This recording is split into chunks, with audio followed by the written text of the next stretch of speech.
نحمده ونستعينه ونستغفره ونؤمن به ونتوكل عليه ونعوذ بالله من شرور أنفسنا ومن سيئات أعمالنا من يهده الله فلا مضل له ونشهد أن لا إله إلا الله وحده لا شريك له ونشهد أن سيدنا وحبيبنا وشفيعنا وعظيمنا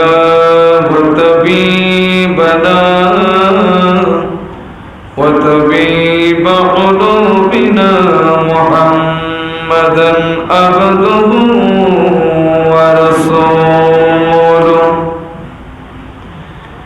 أما بعد فأعوذ بالله من الشيطان الرجيم بسم الله الرحمن الرحيم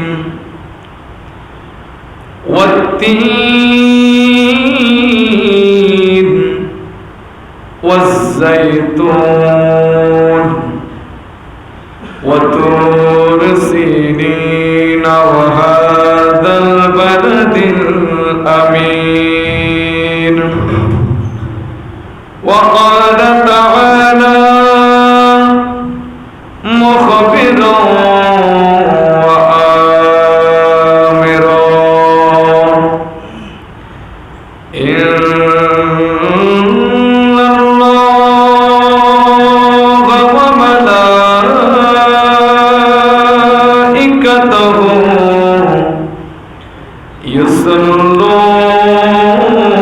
يصلون على النبي يا أيها الذين آمنوا صلوا عليه وسلموا تسليما اللهم صل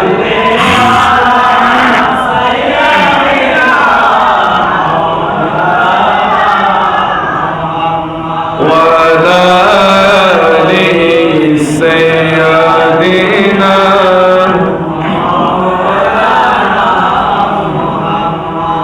मेरे करीम से कतरा किसी ने मांगा दरिया बहा दिए गए दरबे बहा दिए गए अल्लाहुम्मा सल्ली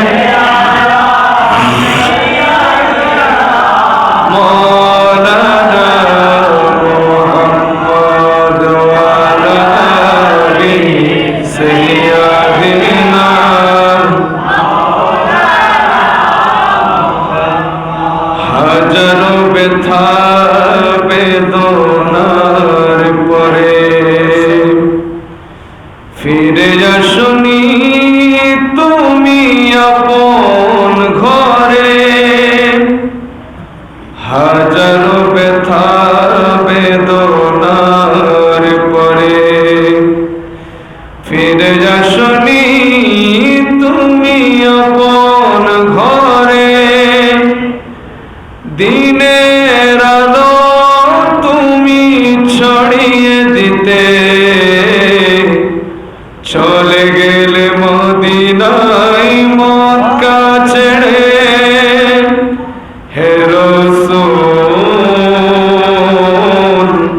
তোমাকে ভুলি আমি কেমন করে হে রাসূল,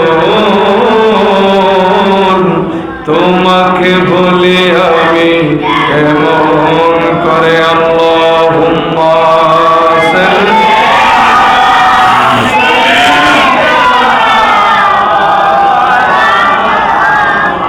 ওয়ালা আলি সাইয়্যিদিনা।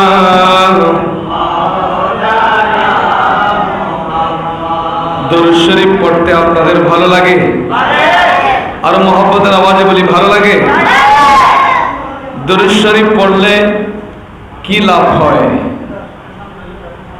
আবু দাউদ শরীফের হাদিস, আমার নবী বলেছেন, যেই ব্যক্তি আমি নবীর উপর দরুদ শরীফ পাঠ করবে, হাত্তা আরুদ্দা ইলাইহিস সালাম, আমি নবী রওজায়ে পাক থেকে তার দরুদ শরীফের এবং সালামের আওয়াজ শুনি এবং তার সালামের উত্তর দিই। সুবহানাল্লাহ। তো শুধু তাই নয়, যে ব্যক্তি নবীর উপর দরুদ শরীফ পাঠ করবে, নবীজি আমার উপর রহমত নাজিল করবে, আমার সালামের উত্তর দিবে। শুধু তাই নয়, যে নবীর উপর দরুদ শরীফ পাঠ করে সালামি দেয়, আমার নবী বলেছেন আমি তার মা বাবাকে সহ চিনি। সুবহানাল্লাহ। একটু মহব্বতের আওয়াজে আমরা পড়ব, আল্লাহুম্মা সাল্লি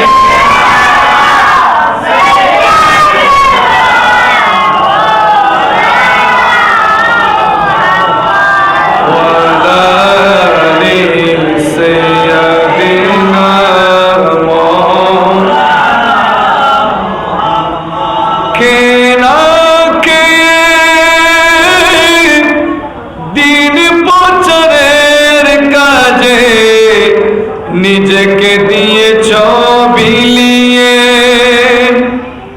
কেনাকে দিন বছরের কাজে নিজেকে দিয়েছ বিলিয়ে।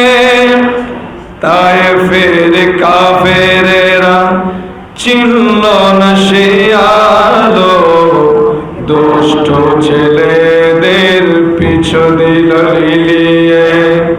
পাথরের আঘাতে ক্ষত বিক্ষত হয়, পাথরের আঘাতে ক্ষত বিক্ষত হয়, সারা শরীর থেকে রক্ত ঝরে। হে রাসূল,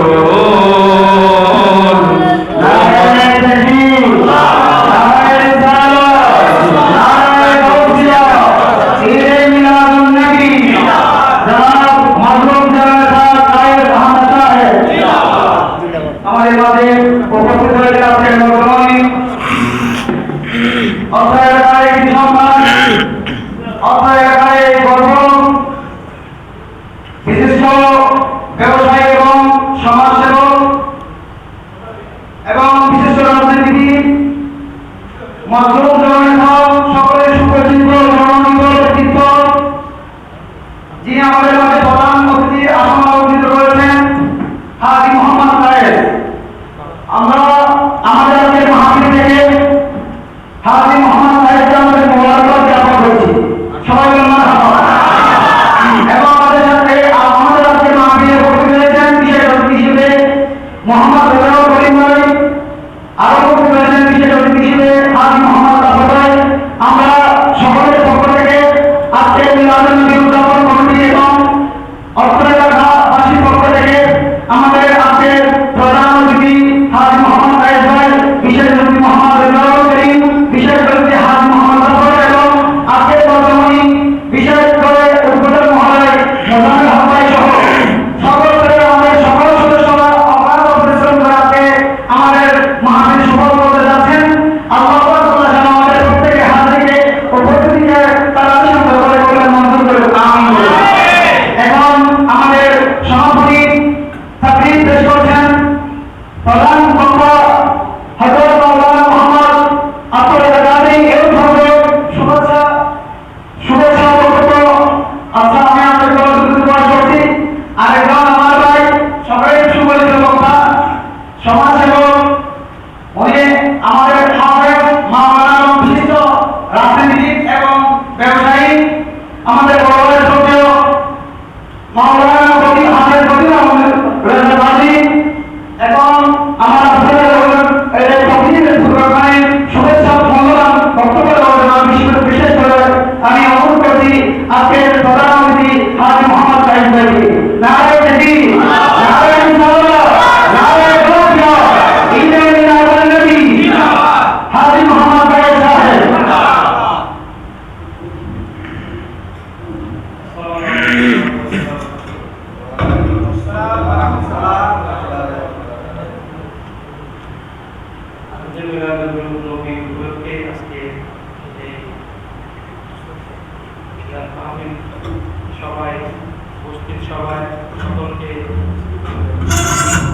আসার জন্য আমার পক্ষ থেকে ধন্যবাদ জানাচ্ছি।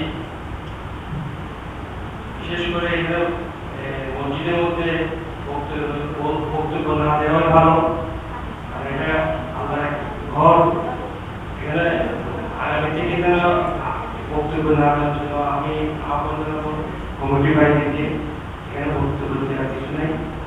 যাই হোক, আমি এর থেকে আসার পরে অনেক পরিশ্রম অনেক ক্লান্ত হয়েছি, আজকে সারাদিন ক্লান্ত। তাই এই মসজিদ কমিটির সবাইকে আমি ধন্যবাদ জানাবো আমাদেরকে এখানে করার জন্য। আমরা যেভাবে সবাইকে পরিচিত, আমাদের এলাকায় সবাই আইসিটি এখন তারা এলাকাবাসী এখন এখনো আছে, এখন একটা মিলিবদ্ধ পরিবারের মতো।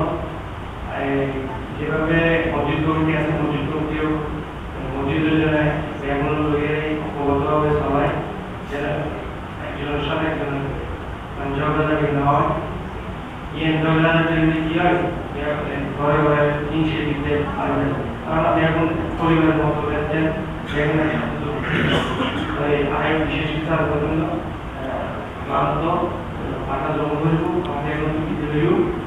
আর অনেকে তোমার মনে হলো আমি সকাল হতো এখানে বিভিন্ন ধরনের ট্যাক্স শোনায় প্রচুর প্রচুর খাওয়ার দিতে চাইব মসজিদ মিলে করতে হতে। আর ভবিষ্যতে যেন মসজিদ এখানে পার হতে, ঠিক আছে না?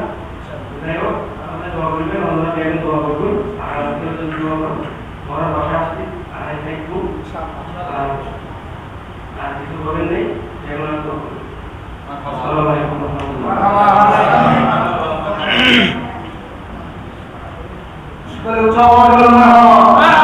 আমাদেরকে আমাদের আজকে মাহফিল আমরা সার্থক মনে করছি, আমাদেরকে মাহফিল আলোকিত করেছেন, ধন্য করেছেন।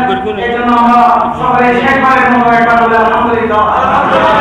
আল্লাহ পাক যেন আমাদের প্রত্যেককে হাত থেকে কবুল করুন। আমিন। এখন আমাদের সম্মানিত আলোচকের আলোচনা শুরু করতে যাচ্ছে হযরত মাওলানা মুহাম্মদ কাদের ওয়া আল্লাহুম্মা সাল্লি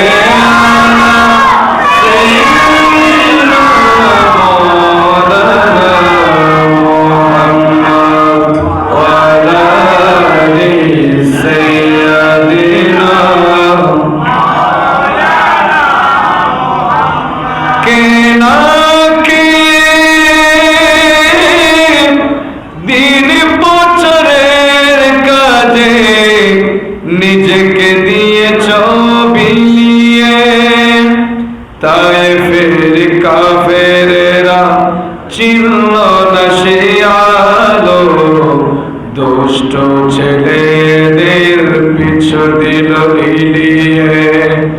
পাথরের আঘাতে ক্ষত বিক্ষত হয়ে, পাথরের আঘাতে কত বিক্ষত হয়ে, সারা শরীর থেকে রক্ত ঝরে। হে রাসূল, তোমাকে বলি আমি কেমন করে। আল্লাহুম্মা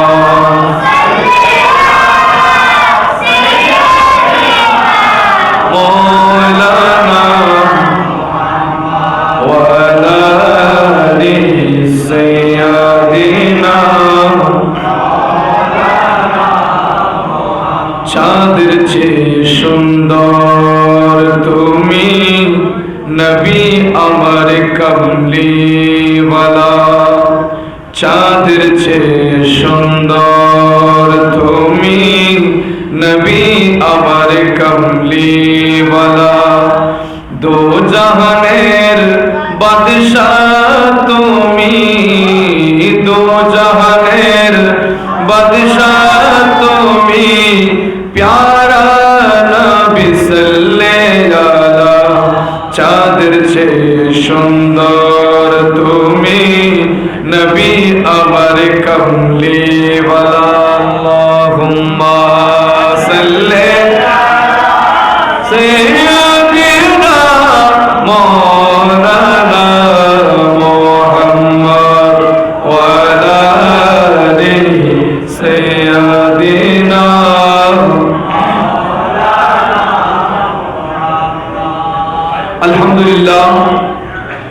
والشكر لله والصلاة والسلام على رسول الله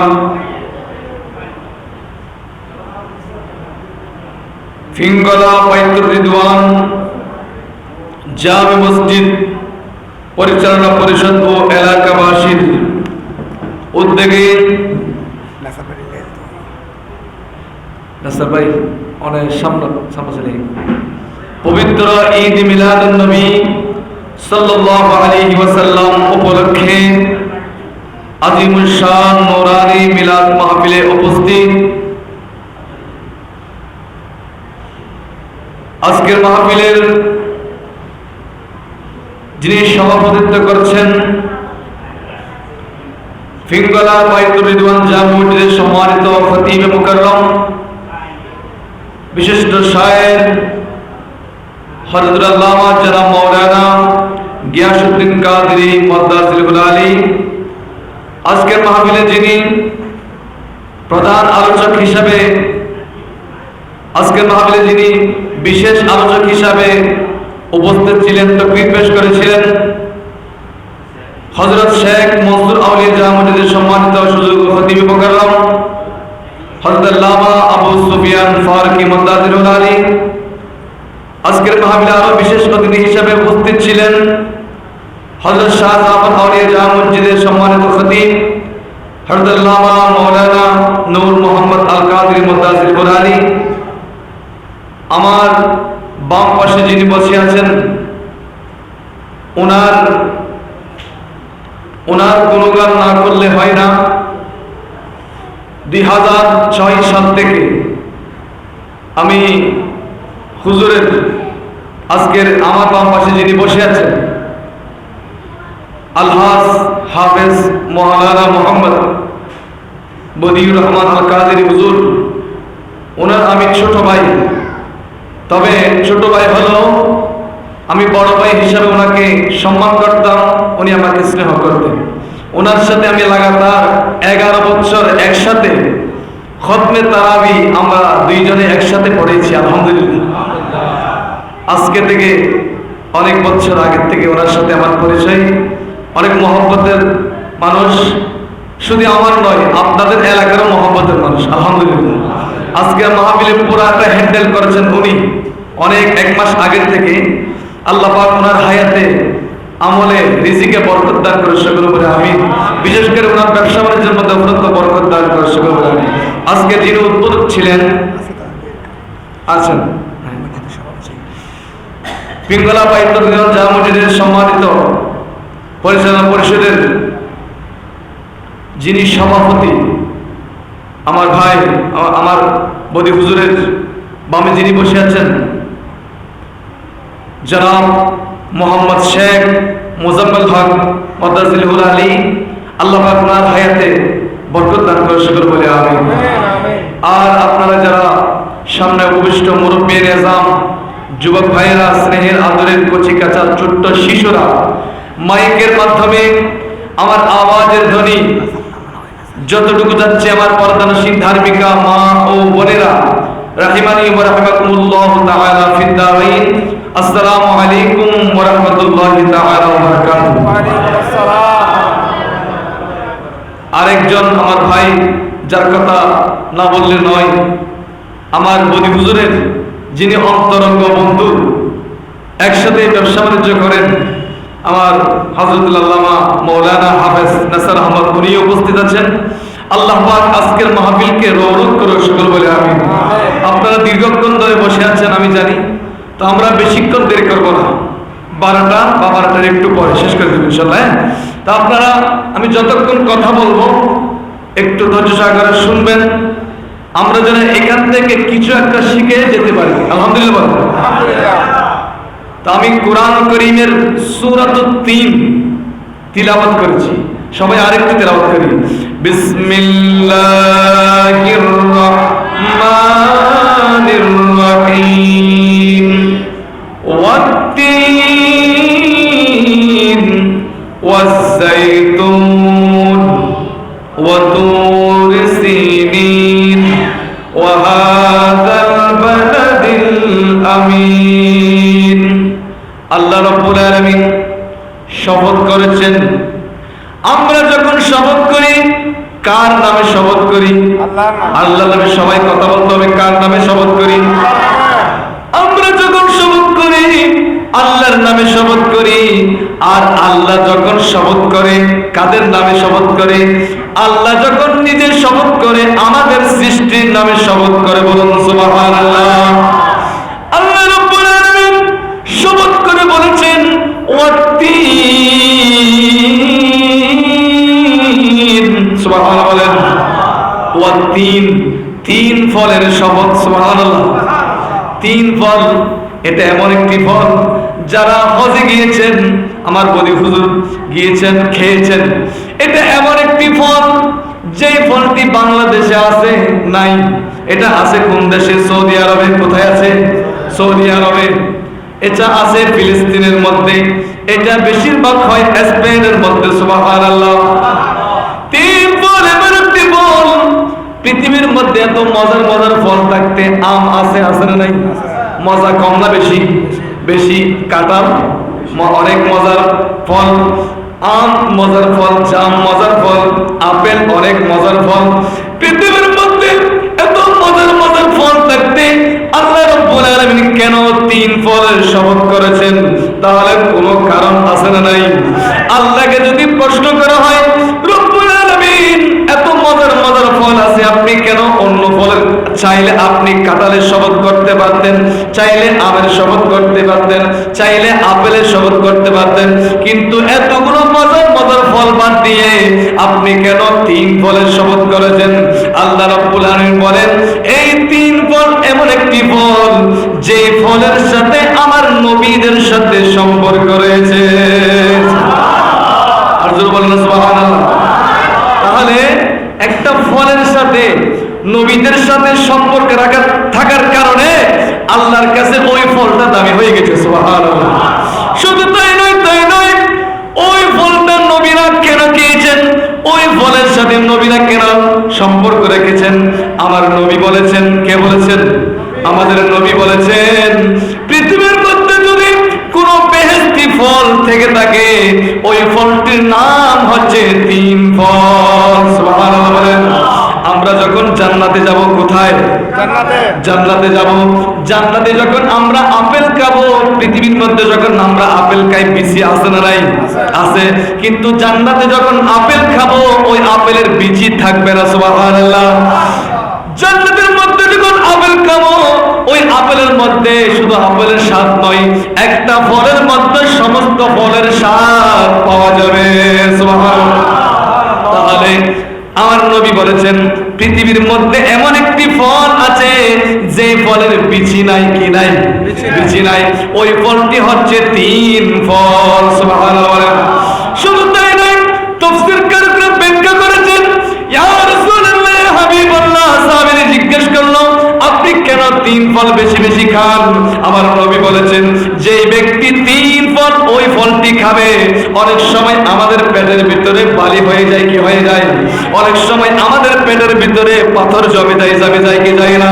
আমার নবী বলেছেন যে ফলটি তিন ফলটি যেই ব্যক্তি খাবে তার পেটের ভিতরে যদি পাথর হয়ে যায়, বালি হয়ে যায়, ওই সমস্ত পাথর বালি পানি হয়ে পায়খানার রাস্তা দিয়ে তিন ফল খাবার কারণে বের হয়ে যাবে।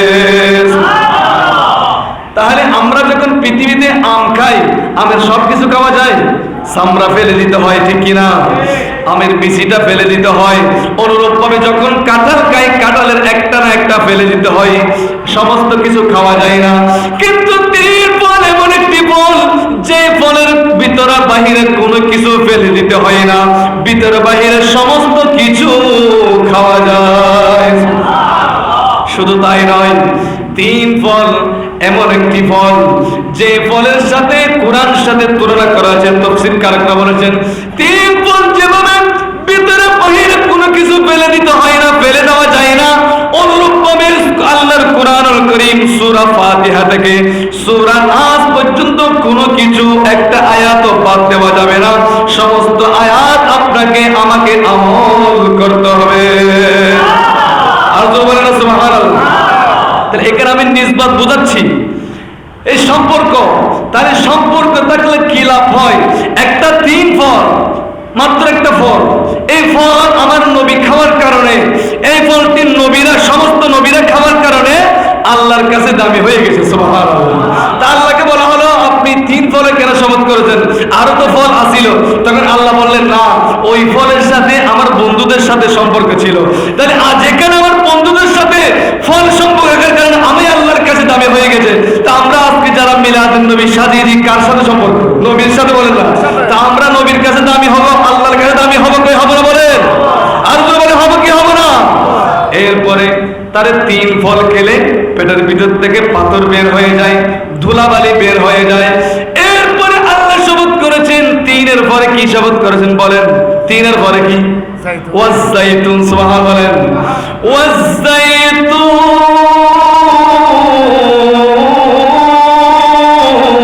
সুবহান বলেন। আল্লাহ রাব্বুল আলামিন ওয়াজ-যাইতুন বলে যাইতুন গাছের শপথ করেছেন। যাইতুন তেল আছে না নাই? বলেন না আছে না নাই? গায়ে মাখি কিনা? যাইতুন তেল এমন একটি তেল, যে তেলটি আমার নবী লুঠি দিয়ে খাইতো। সুবহানাল্লাহ বলেন। কি দিয়ে খাইতো? আমার নবী তো পৃথিবীর মধ্যে এত গাছ আছে, সুন্দর সুন্দর নামি দামি গাছ আছে, আল্লাহ আপনি কেন যাইতুন গাছের শপথ করেছেন? আল্লাহ বললেন একটা কারণ আছে। কারণ হচ্ছে যখন আমি আদমকে সৃষ্টি করেছিলাম, কাকে? আপনারা জানেন আদম আলাইহিস সালামকে 40 মণ মাটি দিয়ে সৃষ্টি করেছেন। কয় মণ? 40 মণ মাটি দিয়ে সৃষ্টি করার পরে কিছু মাটি অবশিষ্ট রয়ে গেল। কিছু মাটি, আমরা ছোটকালে মাটি দিয়ে পুতুল বানাইতাম, ডেক্সিয়ান্টি বানাইতাম কিনা বলেন? তো কিছু মাটি রয়ে যেত না? তা আদম আলাইহিস সালামকে আল্লাহ বানানোর পর কিছু মাটি থেকে গেল। তা আল্লাহ বললেন এই মাটিগুলোকে আমি পৃথিবীতে আবার রিটার্ন দিব না। ফেরেশতাদেরকে বলা হলো, ফেরেশতারা আদমকে বানানোর পরে যে অবশিষ্ট মাটি রয়ে গেল এটা দিয়ে খেজুর গাছ বানাও। সুবহানাল্লাহ বলেন। কোন গাছ? তাহলে খেজুর গাছ আদম থেকে সৃষ্টি, আমাদের থেকে সৃষ্টি। সুবহানাল্লাহ বলেন। সেই জন্য পৃথিবীর মধ্যে যত গাছ আছে প্রত্যেক গাছের পাতা ঝরে যায়, কিন্তু খেজুর গাছের পাতা কখনো ঝরে না। সুবহানাল্লাহ বলেন। শুধু তাই নয়, রমজানে যখন শবে কদর চলে যায়, শবে কদর তো শুধু 26 তারিখ নয়, শবে কদর 21 তারিখে চলে যেতে পারে।